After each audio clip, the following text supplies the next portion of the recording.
We're talking about whether China is going to be the new undisputed global superpower after all this corona stuff is finally over.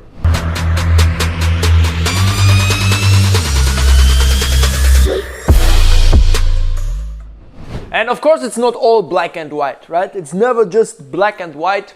There's lots of nuances to everything, but we're definitely entering a new era right now, and I'm going to give you my very personal view on how all of this is going to play out, okay? Now there's a couple of pros that are definitely indicating that China is going to emerge out of this in a better position than where it started from. Why is that? I mean, there is this global conflict between the US and between China, and if you have conviction as a country that you are a global superpower, that you are the world's police, the world's most influential nation, then what you need to do in times of crisis, you need to be a role model. You need to reach out to other countries and you need to guide them through this crisis. Right now, the US is totally unable to do that. It's pretty obvious. They are they are struggling with the whole COVID-19 issue. They have lots of infections, they have lots of deaths. It's difficult for them to get the needed medical supply, and their markets are tanking. Their political leadership is not really helpful in facilitating a fruitful discussion on the next steps of the corona crisis and how to deal with it. So all of that is not a good sign. On the other hand, you have China, who just by the fact that this virus emerged in their country, they are a couple of months ahead. So they are 2 or 3 months ahead in terms of the development. And so right now, right here, there's no corona crisis anywhere. So life is almost back to normal, except for people are still wearing masks and you have temperature controls at many buildings and offices. But all of that gives China the opportunity to reach out to other countries, to supply them with medical devices and so on. And this is a move of soft power, right? This is a clear soft power move. They are at the one hand extending help, but at the other hand also widening their influence. Another thing is that if you want to be an undisputed global superpower and leader, then what does a leader do? It's even like that in a micro context. A leader is someone who guides other nations, other people. If you are at your job and you want to be seen as a leader, you need to guide, you need to set an example. What can we observe from both nations, the US and from China? And by the way, this also applies to Europe in some sense. So for the US, we see there's lots of blaming. There's more finger pointing, saying it's their fault and it's this organization's fault. They should have acted differently. Whereas what we see from China is, again, more guidance, more, hey, this is how we did it. Why don't you try doing it like that too? More extending help, more leading by example. And I had lots and lots of talks with PE managers from really, really big influential funds. We had meetings with politicians because of some businesses that we do. And of course, we always talk about the whole coronavirus situation.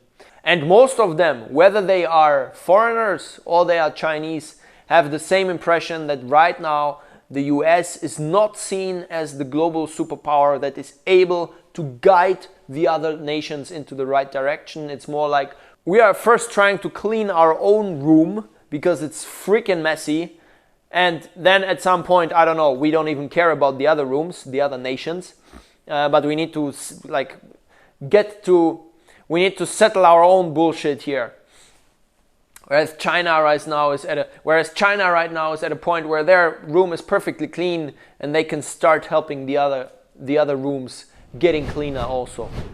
So that being said, one thing before we continue, and there's a couple of points that I want to mention that are big hurdles for China in the future. But before we continue, one video you could check out is my Corona vlog. It's literally called Corona vlog. It's one video where I talk about the whole situation here. So that gives you a bit more of an insight on how it looks like here, and also a couple of pieces of advice from myself and from what I observe here in China on how to deal with Corona in your own country. Now, a couple of things. Now, that's of course all nice, and this hints into the direction that China will emerge as a new global superpower and goes through all of this crisis pretty well. But then there's a couple of other things too. And I would like to mention three things. So first of all, during this crisis, it's not all good and praise for China. There's lots of criticism. I would say there were two phases during this coronavirus. First phase was where China reacted too slowly. So they tried to cover up things.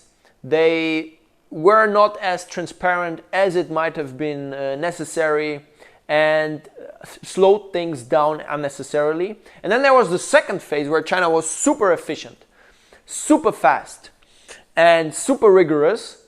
And that's why in the end now it's like it is. You know, Corona is basically defeated in China. There could be second waves, of course, but for now life is going on. So first phase not so good, second phase very good. For first phase, of course, China is facing lots of criticism by the US, by other nations, and this in a global macro political context is definitely not helping them. Now, the second point, China from the outside, everything seems glamorous, everything seems nice, but under the hood there's actually some structural problems that China is still fighting with, and that will determine whether they are able to rise up to a global superpower or not. What are we talking about? There's things like extremely high debt levels. There's things like many firms here, they're completely over-levered. So if you were, if some of these firms in Germany, something like that would not be possible. There's just too much debt. If you look at the real estate market, a lot of occupancy rates are extremely low. There's real estate projects, nobody is living in there. Nobody is renting it. Malls being built somewhere that have no occupancy whatsoever, and so on. So there's a couple of problems like that. And only time will tell whether China will be able to deal with them and to get them right. And then the third point is, a couple of other things need to be in place in order for a country to be the new number one, right? And some of these things China definitely has. I mean, in some areas of their technology, they are already leading. They are a massive nation with lots and lots and lots of resources, which definitely is an incredibly important point. But then something that's a bit more difficult is a nation like that, the new number one, also needs to have lots of design capabilities, lots of creativity. Because at a certain point you need to stop following the other nations or other examples, and you need to start leading by creativity, coming up with your own ideas. And I'm not saying China didn't come up with their own ideas in the past. There's many leading technology firms here that are doing exactly that. But is it enough? Will China be able to find that creativity, that design capability? And currently design in China is something they are totally lacking. So there is a lot of improvement potential there to really go ahead, be the new number one. That's another question, and right now I don't have the answer. So that's my opinion. The cards have been dealt in a new way. Corona is definitely shifting the power balance on a global macro political level, and time will tell how it will continue. And definitely within the next couple of months, and then in 2021 at latest, we will see massive changes. That will ultimately affect all of us, let's make no mistake about it. Now, if you want, check out my other video, my Corona vlog. I think in this context, it definitely does make sense to take a look at it, and I think you would very much enjoy it. So yeah, see you in the next video. My friends, see you in the next video. If you don't, check out my next video. Both of us, we have a problem, okay? And I do lots of martial arts, so